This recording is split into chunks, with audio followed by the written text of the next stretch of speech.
Halo bro, apa kabar? Setelah jalan-jalan ke negara di ujung Selat Malaka yaitu Singapura pada episode sebelumnya, kita sekarang mencoba menyeberang melintasi Laut Cina Selatan ke arah timur, melintasi batas historikal ASEAN, menuju negara dengan jumlah ribuan pulaunya. Ya, kita akan membahas sebuah negara di Asia Tenggara, kembali dari Singapura, kita menuju ke Filipina yang saat ini merupakan salah satu negara yang mungkin di mata ekonomi dan keamanan serta kesejahteraan masyarakatnya belum begitu baik. Namun, negara ini memiliki wilayah geografis yang unik, di mana terdapat pulau utama di pulau-pulau kecil yang jumlahnya ribuan. Selain itu, negara ini kaya akan flora dan faunanya, rumah dari berbagai jenis kekayaan hayati di dunia. Selain membahas sejarah dan politik serta dinamika di masyarakatnya yang dulu sebetulnya sempat tergabung ke dalam jajahan Spanyol, kemudian Amerika, lalu merdeka di tahun 1946. Seperti biasa, kita coba bedah sejarah, geografi, politik, dan sosiokultur di sana, dan tidak lupanya kita akan cerita tentang sepak bolanya yang mungkin baru bangkit gitu ya di sepak bola Asia Tenggara. Mari kita berangkat ke Pearl of Orient, Mabuhay, Filipina.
Kita akan mencoba membahas tentang letak geografis dari Filipina.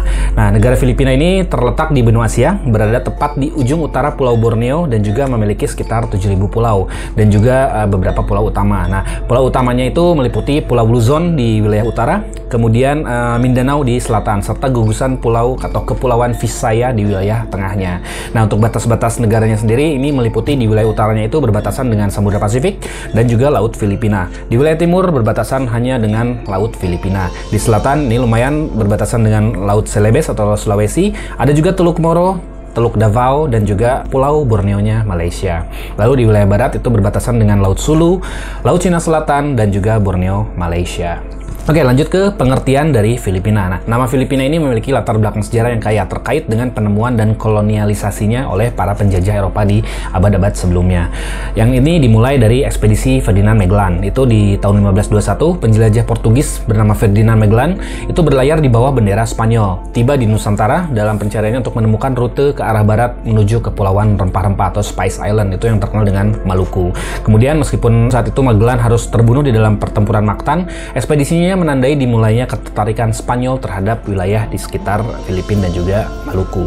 Lalu selama ekspedisi pada tahun 1542, ada nama penjajah Spanyol yang bernama Ruy López de Villalobos itu menamai Pulau Leyte dan Samar atau yang nantinya akan menjadi Filipinas, di mana Filipina ini adalah berasal dari Pangeran Asturias yang nanti kemudian menjadi Philip II dari Castilla. Pada akhirnya nama La Islas Filipinas atau The Land of Philips ini akan digunakan di wilayah yang menjadi milik Spanyol di wilayah Filipina. Nama lainnya juga ada juga San Lazaro atau dari Kepulauan San Lazarus yang digunakan oleh Spanyol untuk merujuk kepada pulau-pulau di wilayah tersebut sebelum pemerintahan Spanyol didirikan. Nah, istilah Filipina ini mengacu pada masyarakat Filipina dan berasal dari akar kata yang sama dengan Felipe, Filipina atau Philips. Seiring waktu, orang-orang Filipina telah mencakup beragam kelompok etnis, bahasa, dan budaya di negara tersebut. Nah, singkatnya saja, nama Filipina ini merupakan warisan sejarah kolonial yang secara khusus dinamai untuk menghormati Raja Philip II dari Spanyol oleh para penjelajah Spanyol saat itu.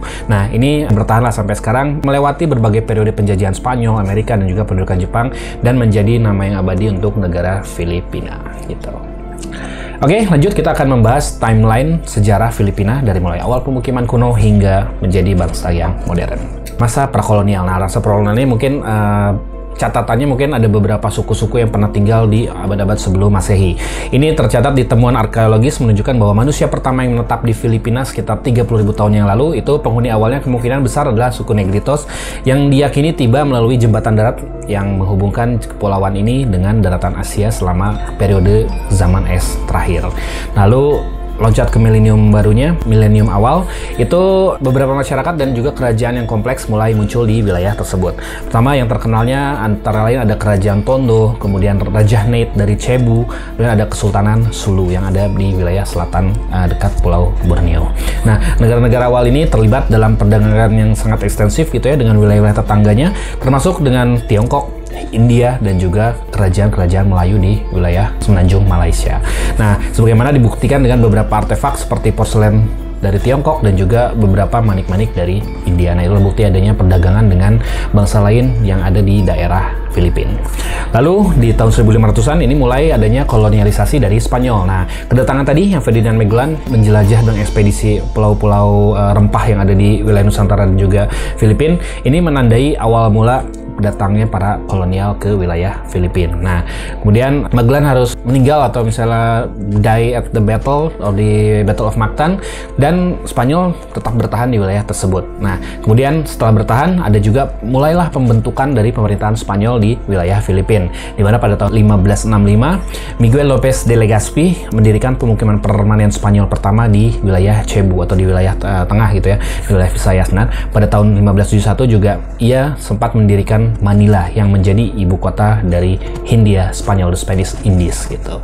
Lalu selama beberapa abad berikutnya Spanyol menerapkan pengaruh politik, agama, dan juga budayanya di seluruh Filipina. Dampak apa saja sih yang diberikan oleh pemerintahan Spanyol ini? Nah, orang Spanyol selayaknya memperkenalkan agama Kristen Katolik dan juga mengubah mayoritas penduduknya menjadi Katolik Roma, di mana sebuah warisan yang masih kuat hingga saat ini. Dan mereka juga mendirikan pemerintahan kolonial yang terpusat, di mana juga membangun juga infrastruktur di beberapa wilayah Filipina dan mengembangkan yang namanya galleon trade. Nah, ini menghubungkan antara Manila dengan Acapulco di Meksiko ya, karena sama-sama dijajah oleh Spanyol gitu ya. Selain tadi beberapa pembangunan juga ternyata pemerintah Spanyol juga menandai adanya penindasan dan juga kerja paksa serta eksploitasi dari sumber daya lokal di Filipina. Itulah plus minus dari suatu kolonialisme.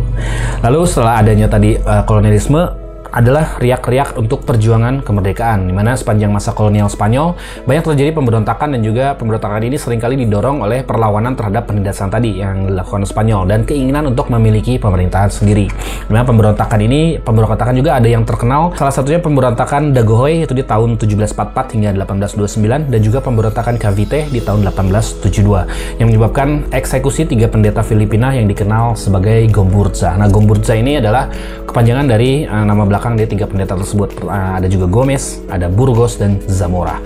Dan inilah yang menginspirasi kaum revolusioner pada saat itu untuk melakukan perjuangan lebih di masa depan. Nah, lalu akibat tadi perjuangan tadi dimulailah namanya gerakan propaganda atau propaganda movement. Ini terjadi pada akhir abad ke-19. Nah, di mana beberapa sekelompok intelektual Filipina yang dikenal sebagai The Ilustrados ini mempelopori the propaganda movement yang menganjurkan reformasi politik dan juga keterwakilan yang lebih besar di Cortes. Harus diketahui Cortes ini adalah semacam parlemen yang dibentuk oleh Spanyol yang ada di Filipina. Nah, tokoh kuncinya adalah Jose Rizal. Nah, Jose Rizal ini merupakan ya bapak kebangsanya lah, bapak bangsa dari Filipina. Jose Rizal ini terkenal dengan novel-novel tentang perjuangannya. Yang pertama itu ada Noli Me Tangere, dan juga yang terakhir ada El Filibusterismo yang mengungkapkan pelanggaran-pelanggaran rezim pemerintahan Spanyol pada saat itu dan juga membangkitkan sentimen nasionalis di rakyat Filipina. Lalu puncaknya di tahun 1896 ini terjadilah revolusi dari Filipina. Nah, revolusi Filipina ini dipimpin oleh perkumpulan rahasia yang disebut sebagai Katipunan. Nah, Katipunan ini didirikan oleh Andres Bonifacio yang disebut Bapak Revolusi Filipina, dan juga kaum revolusioner ini menginginkan kemerdekaan penuh dari Spanyol. Nah, kemudian ada namanya Emilio Aguinaldo, ini muncul sebagai pemimpin kunci dan kemudian menjadi presiden pertama dari Republik Filipina. Nah, pada tahun 1898 perang Spanyol dan Amerika pecah dan Amerika Serikat mengalahkan Spanyol. Nah, ini mengarah kepada namanya Perjanjian Paris, di mana Spanyol harus menyerahkan Filipina ke Amerika Serikat sebesar 20 juta US dollar. Lalu dimulailah era kolonialisasi dari Amerika. Nah, ternyata bukan hanya kemerdekaan itu ya, berarti hanya berpindah tangan saja ke Amerika Serikat. Ini rentang waktu dari 1898 hingga 1946. Di rentang waktu ini terjadi juga namanya Perang Filipina Amerika ya. Berontak kembali gitu ya. Tercatat di tahun 1899 hingga 1902 terjadi pada saat tadi kaum revolusioner Filipina melawan penjajah Amerika. Konflik ini ya lumayan disebut brutal karena mengakibatkan korban jiwa yang signifikan di antara kedua belah pihak. Nah, akhirnya Amerika Serikat harus menguasai kepulauan ini dan membentuk pemerintahan kolonial. Nah, pemerintahan kolonial Amerika ini sering juga disebut sebagai the insular government atau pemerintahan insular gitu ya. Nah, di saat ini juga terjadi reformasi signifikan, dilakukan disebutnya pembentukan sistem pendidikan politik dan juga sistem pendidikan publik yang mulai meningkat di masa insular government ini. Nah, ada yang juga pengenalan lembaga demokrasi, di mana Filipina mengalami pertumbuhan ekonomi dan juga modernisasi. Namun, kendali Amerika ini juga menyebabkan perubahan dari segi budaya dan berlanjutnya perlawanan dari orang-orang Filipina yang menginginkan kemerdekaan. Nah, tetap adanya inginlah kemerdekaan dari bangsa Filipina ini. Walaupun di satu sisi memberikan perubahan dari segi demokrasi dan ekonomi, tapi tetap di sisi satu lainnya masyarakat Filipina masih ingin merdeka dari penjajahan.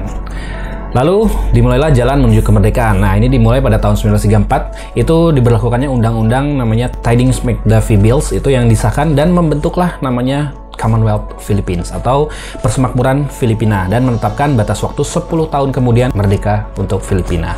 Nah, inilah ditunjuklah Manuel L. Quezon ini menjadi presiden pertama dari Commonwealth Filipina.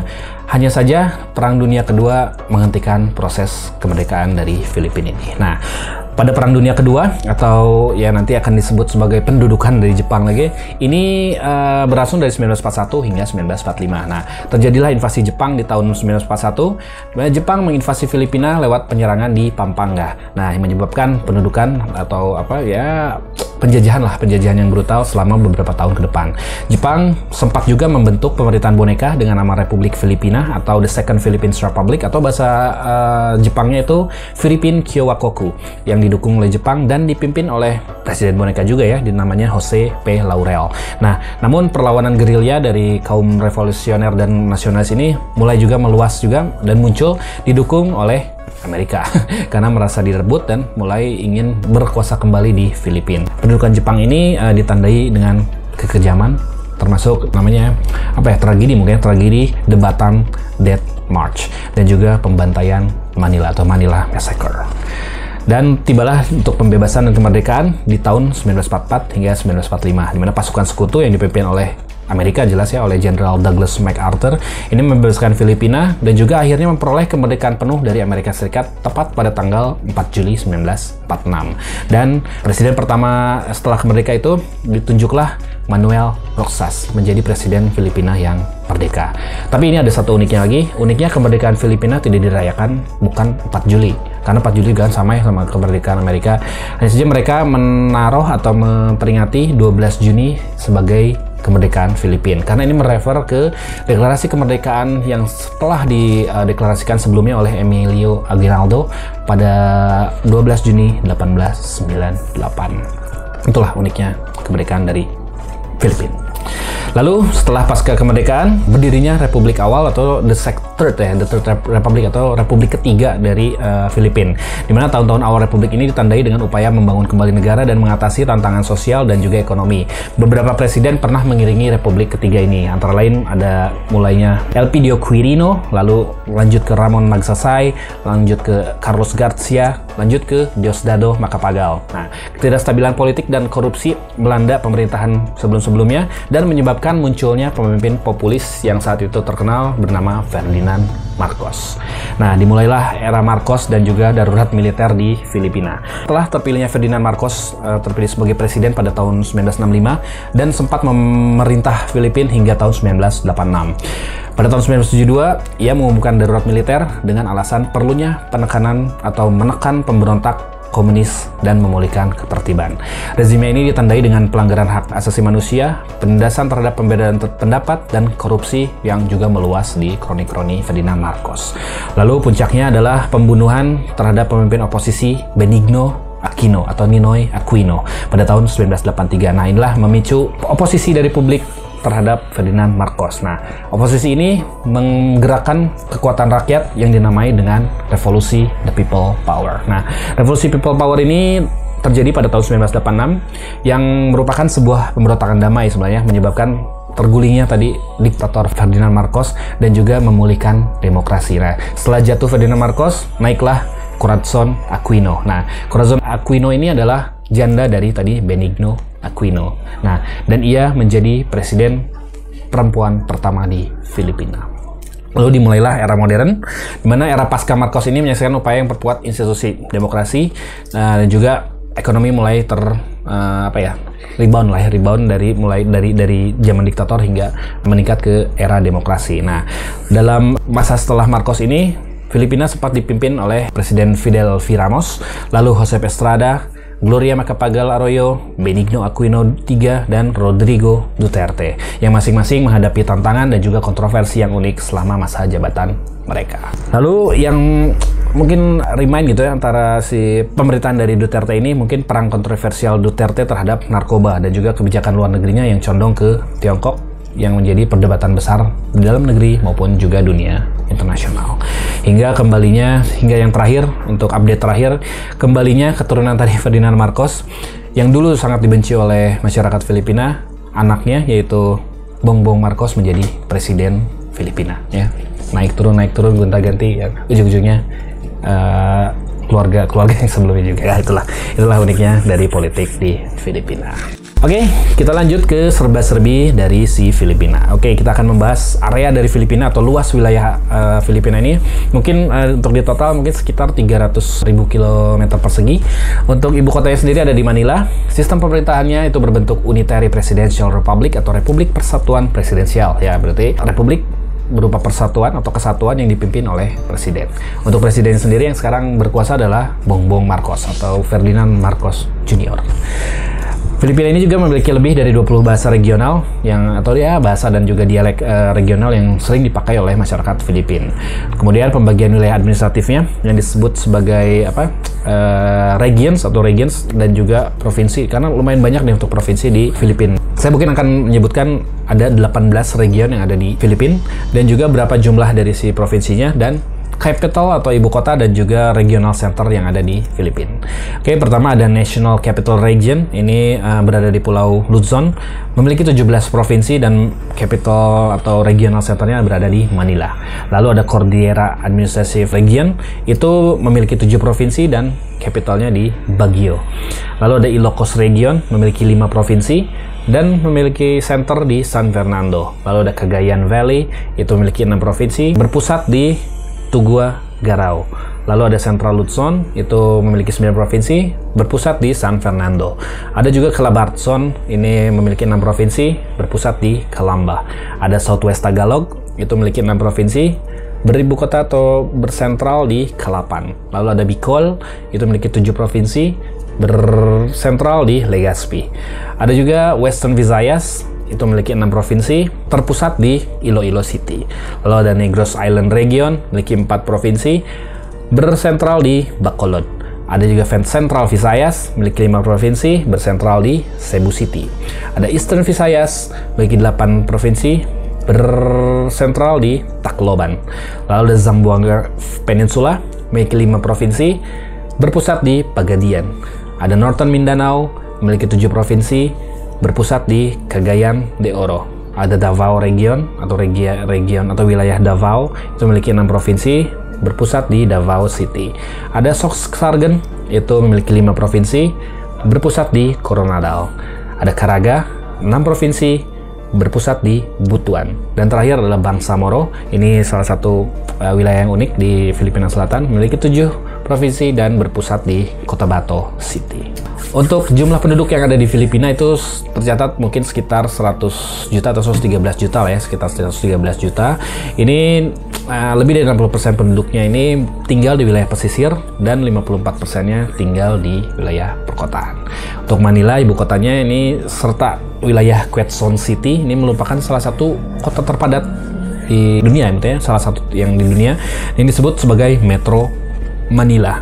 Ini menempati posisi ke-5 terpadat di dunia. Untuk rincian populasi etnis yang ada di Filipina sendiri, ini mungkin ada beberapa etnis dan suku mungkin yang ada di Filipina. Itu ada etnis Tagalog, Cebuano, Ilocano, Hiligaynon, Bicolano, Waray, Kapampangan, Pangasinan, dan juga kelompok etnis lainnya yang ini menunjukkan keberagaman dari si Filipina. Itu antara lain adalah Zamboangueno, Ivan, Tausug, Maranao, Maguindanao, Samabajao, Subanon, Mangyan, Aeta, dan juga Lumad. Nah, untuk Lumad sendiri adalah secara kolektif sebagai Lumad ini di wilayah Mindanao, di mana berbagai kelompok ini berada di wilayah pegunungan juga di Luzon dan juga Visayas, seperti bangsa-bangsa Igorot, Ifugao, dan juga Kaling. Itulah untuk komposisi dari si populasi yang ada di Filipina. Sekarang saya akan beranjak ke agama yang ada di Filipina. Nah, agama di Filipina ini layaknya permadani lah ya, keyakinan dan juga praktek yang dinamis di wilayah Filipina, di mana agama-agama besar ya contohnya ya Kristen ya, karena Kristen juga ada beberapa. Contohnya pertama ada Katolik Roma, ini merupakan agama mayoritas di Filipina. Ya mungkin sekitar 80% penduduk dari Filipina ini beragama Katolik Roma, yang jelas diperkenalkan oleh misionaris Spanyol sejak abad ke-15 sampai 16. Nah, kemudian ada juga Protestan, ini sekitar 10% penduduknya beragama Protestan akibat dari pengaruh Amerika, karena pernah juga dijajah oleh Amerika pada awal abad ke-20. Lalu ada Iglesia dan Cristo, ini salah satu mungkin mix gitu ya antara Kristen dengan keyakinan dari si bangsa asli Filipina. Nah, ini disebut juga Iglesia ni Cristo atau Gereja Kristus, denominasi Kristen pribumi, ini didirikan pada tahun 1914 oleh Felix Manalo. Nah, ini mungkin sekitar 2-3% dari populasi Filipina. Lalu denominasi lain Kristen lainnya itu antara lain ya Saksi Yehova, kemudian Advent, dan juga orang Mormon. Nah, itu berkembang juga di Filipina. Lalu lanjut lagi ada Islam. Nah, Islam ini salah satu agama terbesar kedua di Filipina, karena sekitar 6% dari penduduk Filipina beragama Islam. Namun uniknya ini kebanyakan Muslim Filipina ini tinggal di wilayah Pulau Mindanao atau di wilayah selatan, termasuk juga Kepulauan Sulu, dan juga mayoritas ini menganut Islam Sunni, khususnya untuk mazhab Syafi'i. Nah, komunitas Muslim yang utamanya termasuk di wilayah Maranao, Maguindanao, Tausug, dan Samabajao. Lalu ada juga orang-orang Buddha dan Taoisme. Ini ya karena adanya kontak dengan orang-orang Tiongkok, mungkin agama ini masuk ke orang-orang Filipina. Itu mungkin ada banyaknya di wilayah Manila ya. Lalu ada juga kepercayaan atau praktek dari masyarakat adat atau tradisional. Nah, ini mungkin ada beberapa kepercayaan daerah atau kepercayaan asli dari orang Filipina, khususnya di dataran tinggi Luzon dan juga Mindanao. Ini layaknya seperti animisme dan juga pendukungan internasional dan kepercayaan yang seringkali berdampingan dengan agama yang sudah ada di Filipina. Itulah tentang agama yang berada di Filipina. Oke, sekarang saya akan berbicara tentang bendera dari Filipina. Nah, kita akan berbicara tentang sejarah dari bendera Filipina ini, di mana sejarah bendera dan lambang Filipina ini merupakan cerminan dari masa lalu, di mana negara yang penuh gejolak, pengalaman kolonial, dan juga perjuangan kemerdekaan. Nah, berikut rincian dari evolusi simbol-simbol nasional tersebut. Bendera Filipina ini sebelum penjajahan Spanyol, berbagai suku asli di Filipina mempunyai simbol dan spanduknya masing-masing. Namun, hal tersebut bukan merupakan bendera nasional. Nah, barulah bendera Filipina pertama ini dikonsep oleh Emilio Aguinaldo, pemimpin revolusi Filipina yang melawan kekuasaan Spanyol yang dirancang pada tahun 1897 ketika Aguinaldo berada di pengasingan di Hong Kong. Nah, elemen desain dari bendera Filipina ini berdesain bendera mencakup segitiga sama sisi berwarna putih. Ada juga garis biru horizontal dan garis merah horizontal. Di dalam segitiga juga terdapat matahari emas dengan 8 sinar, masing-masing mewakili provinsi yang terlibat dalam tahap awal revolusi melawan Spanyol. Dan juga ada 3 bintang yang mewakili satu sisi atau kelompok atau pulau-pulau besar yang ada di Filipina. Yang tadi Luzon, Visayas, dan Mindanao. Oke, bendera ini juga melewati beberapa tonggak sejarah dari Filipina. Antara lain tadi deklarasi kemerdekaannya, kemudian masa kolonial Amerika, periode Commonwealth atau persemakmuran, pendudukan Jepang, dan juga pasca perang dan juga kemerdekaan. Nah, bendera Filipina ini juga memiliki keunikan di mana tampilannya dapat menunjukkan negara itu sedang berperang atau sedang damai. Nah, bendera ini memiliki 2 garis horizontal kan tadi, di mana biru di atas dan merah di bawah pada masa damai. Namun jika dibalik, merah di atas dan biru di bawah itu merupakan tanda bahwa Filipina sedang masa berperang. Nah, itulah uniknya dari bendera di Filipina. Lagi pula ada juga simbolisme tadi, segitiga putih juga melambangkan dari kebebasan, kesetaraan, dan persaudaraan. Lalu ada biru tadi melambangkan perdamaian, kebenaran, dan keadilan. Lambang merah melambangkan patriotisme dan keberanian. Dan juga matahari emas berarti kebebasan, kedaulatan, dan demokrasi. 8 sinar tadi mewakili 8 provinsi yang memimpin pemberontakan melawan Spanyol, antara lain Manila, Cavite, Bulacan, Pampanga, Nueva Ecija, Bataan, Laguna, dan Batangas. Lalu ada bintang 3 tadi mewakili 3 wilayah geografis utama di Filipina, Pulau Luzon, Kepulauan Visayas, dan Mindanao. Lanjut ada lambang dari Filipina atau coat of arms-nya dari Filipina. Nah ini jelas dipengaruhi oleh Spanyol, karena selama masa kolonial Spanyol, lambang ini digunakan untuk kekaisaran Spanyol dan mencerminkan status negara tersebut sebagai koloni dari Spanyol.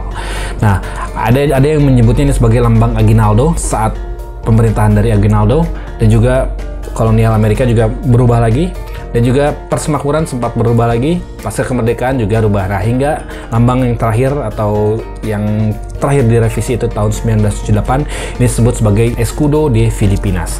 Lambang negara saat ini ditetapkan pada tahun 1978, mencerminkan kedaulatan negara dan ikatan sejarah di Filipina. Fitur-fiturnya apa saja? Terdapat satu elang emas, ini melambangkan hubungan jangka panjang negara ini dengan Amerika Serikat. Lalu ada lion rampant atau singa yang sedang mengaum, itu simbol dari masa kolonial Spanyol. Ini mewakili ikatan sejarah negara tersebut dengan Spanyol. Ada juga wild field dengan matahari dan bintang, itu mirip dengan bendera, itu yang melambangkan kebebasan dan 3 gugusan pulau besar di Filipina. Ada juga shield atau perisai, itu terbagi menjadi bidang biru, putih, dan merah yang mencerminkan bendera nasional. Tadi ada matahari emas juga, ya simbolnya sama, kebebasan, demokrasi, dan kedaulatan. Ada 3 bintang mewakili 3 pulau besar di Filipina, dan juga tulisan Republika en Pilipinas atau The Republic of Philippines. Itulah sejarah dari Filipina. Oke, untuk quiz episode Prungpedia with Sam Brock edisi Filipina ini, saya akan memberikan pertanyaan buat Bruf di rumah. Jawabannya simpel aja. Jelaskan perkembangan dari awal Filipina belum ada hingga merdeka. Nah, silakan jawab yang jelas dan dan detail. Nah, itu akan menjadi pemenang dari quiz episode kali ini. Silakan menjawab.